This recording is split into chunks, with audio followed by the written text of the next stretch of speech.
हाय दोस्तों, मैं दीपक सर आप सभी के बीच हिंदी का सबसे महत्वपूर्ण टॉपिक लेकर आ गया हूँ, भाषा। भाषा क्या होता है, ठीक है। तो चलिए देखते हैं कि भाषा क्या होता है। इसमें देखिए, भाषा हम बताए हैं यहाँ पे कि भाषा वह मतलब भाषा की परिभाषा हमने लिखा है कि वह साधन जिसके द्वारा मनुष्य बोलकर या लिखकर अपने भाव या विचारों को प्रकट करता है। कोई भी मनुष्य, चाहे कोई भी मनुष्य हो, ठीक है ना, तो वो अपनी क्या करता है, विचार को या भाव को लिख करके या पढ़ करके किसी के समक्ष प्रकट करता है या समझता है किसी के लिखे हुए बात को या पढ़े हुए बातों को सुनकर। तो उसको क्या कहा जाता है, भाषा कहा जाता है। ठीक है, क्लियर हुआ कि वह साधन जिसके द्वारा मनुष्य बोलकर या लिखकर अपने भाव या विचारों को प्रकट करता है, भाषा कहलाता है। भाषा के दो रूप होते हैं मुख्य रूप से। कौन कौन भाई? मौखिक भाषा और लिखित भाषा। एक तीसरा भी बताया गया है, सांकेतिक भाषा। कुछ विद्वान मानते हैं कि एक तीसरा भी होता है, सांकेतिक भाषा। मुख्य रूप से ऐसे दो ही होते हैं, ठीक है। तो चलिए देखते हैं अब इस मौखिक भाषा होता क्या है। तो देखिए, हमने बताया कि मौखिक भाषा क्या है, जिस भाषा को मुख से बोला जाता है तथा कान से सुना जाता है उसे मौखिक भाषा कहा जाता है। तो राइट, जिस भाषा को मुख से बोला जाएगा या कान से सुना जाएगा उसी को हम लोग क्या कहेंगे, मौखिक भाषा कहेंगे।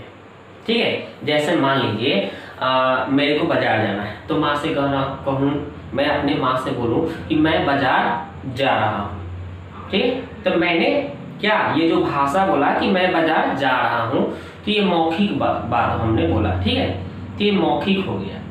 ठीक है, किसी से मान लीजिए मेरे को कलम मांगना है, तो क्या कहेंगे, कलम अपना कलम दीजिए। ठीक है, कृपया अपना कलम दीजिए।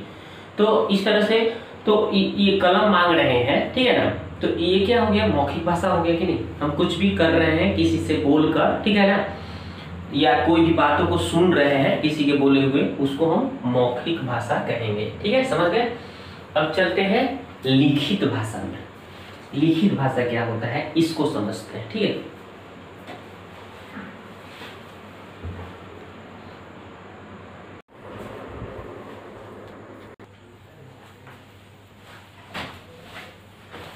अब देखिए दोस्तों, दूसरा नंबर क्या कहा गया है, लिखित भाषा। तो लिखित भाषा क्या होता है, तो वह भाषा जिसे लिखकर अपनी बात प्रकट करना, ठीक है, या लिखा हुआ पढ़कर दूसरों की बात को समझना क्या कहलाता है, लिखित भाषा कहलाता है। ठीक है, वह भाषा जिसे लिखकर अपनी बात को प्रकट करना तथा लिखा हुआ को क्या करके, लिखा हुआ पढ़कर दूसरे की बातों को समझना क्या कहलाता है, लिखित भाषा कहलाता है।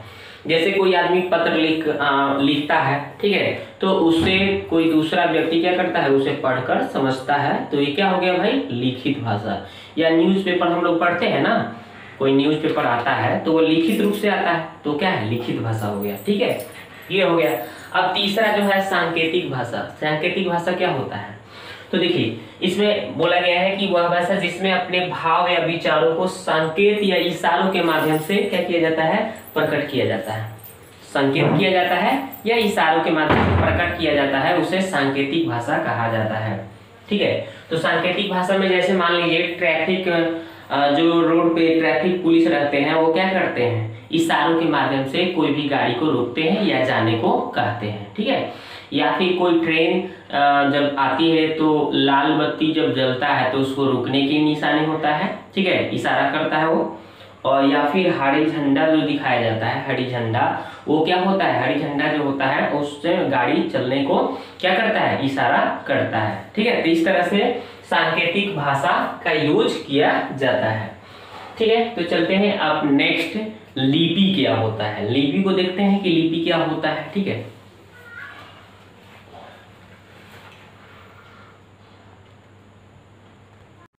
तो अब चलिए देखते हैं दोस्तों लिपि क्या होता है। तो देखिए इसमें लिपि क्या होता है, तो देखिए भाषा को लिखने के ढंग को क्या कहा जाता है, लिपि कहा जाता है।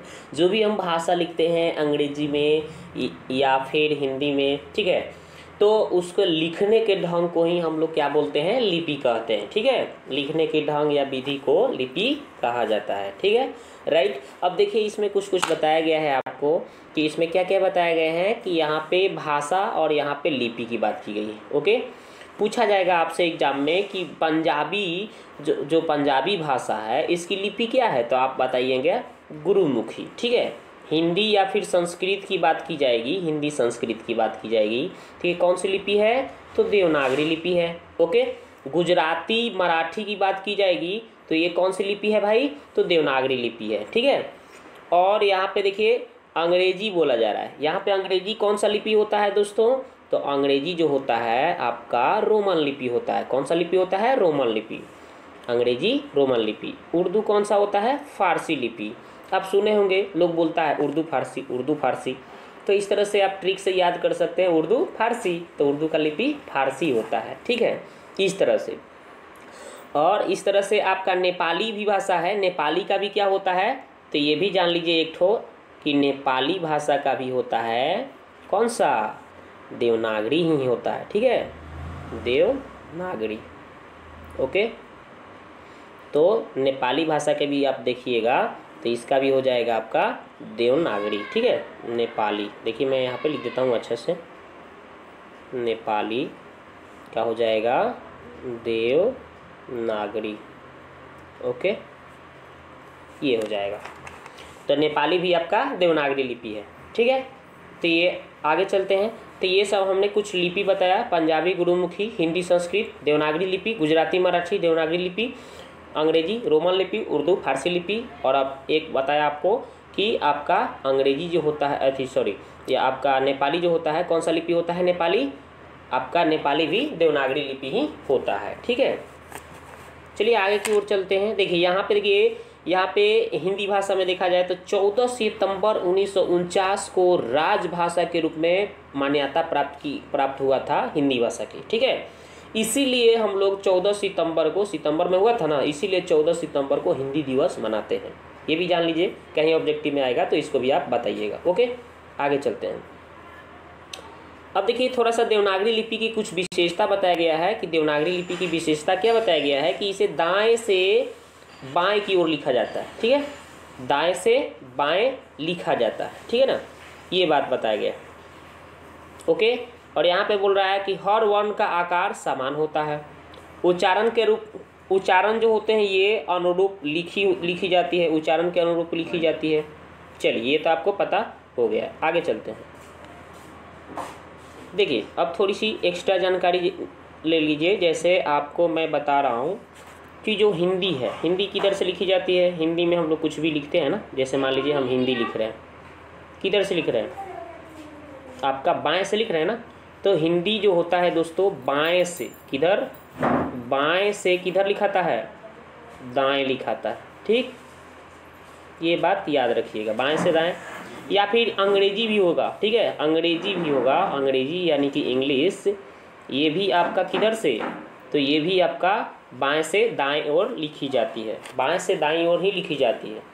उर्दू जो है आपका, वो उर्दू जो होता है इधर साइड से लिखता है लोग, यानी कि उर्दू कहाँ से लिखाता है भाई, तो उर्दू की बात की जाए तो उर्दू जो है इस तरह से कुछ लिखते हैं लोग। ठीक है ना, तो ये किधर से लिखाता है, तो ये दाएं से बाएं लिखाता है, दाएं से बाएं, दाएं से बाएं साइड में लिखाता है कौन सा, उर्दू। ओके, दाएं से बाएं लिखाता है उर्दू। ओके, चलते हैं आगे की ओर। तो ये बात समझ में आ गया आपको। ठीक है ना, कि यहाँ पे देखिए थोड़ा सा ये इसमें मिस्टेक दिया गया है, दाएं से बाएं लिखा जाता है, दाएं से नहीं, इसमें बाएं से दाएं लिखा जाता है। यहाँ पे ये थोड़ा सा मिस्टेक है, यहाँ पे आप बाएं से किधर लिखा जाता है, दाएं लिखा जाता है। ठीक, ये बात याद रखिएगा। ओके, तो देवनागरी लिपि जो होता है, देवनागरी लिपि में जो भी कुछ होता है, ठीक है ना, या फिर रोमन लिपि बाएं से दाएं लिखा जाता है, यानी कि बाएं साइड से हम लोग दाहिने साइड में जाते हैं। जैसे कुछ भी लिखते हैं, जैसे देखिए यहाँ पे पेन लिख रहा हूँ, ये अंग्रेजी है, अंग्रेजी है यानी रोमन लिपि है, तो किधर हम बाएं से किधर जा रहे हैं, दाएं जा रहे हैं, तो वही बात बाएं से दाएं लिखी जाती है देवनागरी लिपि। ठीक है, और हर वर्ण का उच्चारण समान होता है, और ये उच्चारण अनुरूप को लिखी जाती है, ये आपको पता होनी चाहिए। चलिए आगे देखते हैं। अब चलते हैं क्वेश्चन देखते हैं। हिंदी लिपि क्या है? तो अभी हम आपको बताए हैं कि हिंदी लिपि क्या होता है भाई, तो देवनागरी लिपि होता है। हिंदी लिपि क्या होता है? देवनागरी लिपि। ठीक है, आगे चलते हैं। फर्स्ट क्वेश्चन, हिंदी लिपि क्या है? देवनागरी लिपि। अगला देखते हैं दूसरा क्वेश्चन। देखिए यहाँ पे बताया गया है कि दूसरा क्वेश्चन क्या है? संस्कृत नेपाली मराठी। संस्कृत नेपाली मराठी हम बताए हैं ना आपको, कौन सा लिपि है? देवनागरी लिपि है। आगे की ओर चलते हैं। ये देखिए क्वेश्चन, ये क्वेश्चन क्या कहा गया है? ये क्वेश्चन कहा गया है कि देवनागरी लिपि का विकास किस लिपि से हुआ है? तो सबसे पहले जो ब्राह्मी लिपि था, इसी से सब बहुत सारे लिपि का विकास हुआ है। तो सबसे देवनागरी लिपि का विकास किस लिपि से हुआ है? तो ब्राह्मी लिपि से। ठीक है, तो ब्राह्मी लिपि जो होता है ये सबसे प्राचीन लिपि भी है। ठीक है ना, इसी से सबका विकास हुआ है। आगे की ओर, कौन सी लिपि दाएं से बाएं ओर लिखी जाती है? दाएं से बाएं कौन सी लिपि लिखी जाती है? दाएं यानी दाहिने से बाएं। दाहिने से बाएं अभी बताया ना, उर्दू फारसी, यानी कि आपका फारसी लिपि लिखी जाती है। ओके, आगे की ओर चलते हैं। देवनागरी लिपि क्या है? तो देवनागरी लिपि जो होता है दोस्तों अक्षरात्मक, उसमें अक्षर की बात की जाए। जैसे कोई भी हम लोग जैसे कलम लिखते हैं तो क ल म, इसमें अक्षर की बात की गई है ना, तो अक्षर की बात की गई है, तो इसलिए इसको क्या बोलते हैं? अक्षरात्मक बोलेंगे। अक्षरात्मक लिपि होता है देवनागरी। ठीक है ना, आगे की ओर चलते हैं। ये देखिए रोमन लिपि की बात की गई है। रोमन लिपि क्या होता है? ये वर्णनात्मक लिपि है। कौन सा लिपि है? वर्णनात्मक। क्यों? जैसे कोई भी चीज़ आदमी लिखवाता है तो क्या बोलता है कि अंग्रेजी वर्णमाला के कैपिटल लेटर, ऐसे बोलते हैं ना, अंग्रेजी वर्णमाला के कैपिटल लेटर से सूचित किया जाता है। कुछ भी ऐसे पढ़ाता है लोग तो लिखवाता है लोग, तो अंग्रेजी वर्णमाला, वर्णमाला मतलब वर्णनात्मक लिपि। क्या होता है ये? वर्णनात्मक लिपि होता है। कौन? रोमन लिपि। ओके, आगे चलते हैं। भारत की प्राचीन लिपि हम बताए हैं ना अभी आपको कि सबसे प्राचीन लिपि जो होता है दोस्तों ब्राह्मी लिपि है। ब्राह्मी लिपि जो है ये सबसे प्राचीन लिपि होता है। इसी लिपि से बहुत सारे लिपि का विकास हुआ है, जैसे मैंने हिंदी की देवनागरी लिपि की बात किए थे। ठीक है, तो इस तरह से इसमें आपको हमने लिपि के बारे में अच्छी तरह से बताया। ठीक है, तो लिपि से संबंधित जो क्वेश्चन आते हैं इसको अगर आप अच्छी तरह से देखते हैं, ठीक है, तो आपका लिपि से संबंधित क्वेश्चन बन जाएगा। 10 क्लास में है आप, या फिर 12 क्लास में है, या फिर 11 क्लास में, जो भी है आपका शुरू में भाषा जो टॉपिक है उसमें लिपि उपी की बात की गई है। ठीक है, भाषा की बात की गई है, तो उससे संबंधित जितने भी ऑब्जेक्टिव क्वेश्चन आएंगे इससे आपका क्या हो जाएगा, आप आराम से बना सकते हैं। एक बार इसको देख लेते हैं तो वीडियो को देखने के लिए आपको बहुत बहुत धन्यवाद। मिलते हैं नेक्स्ट वीडियो में।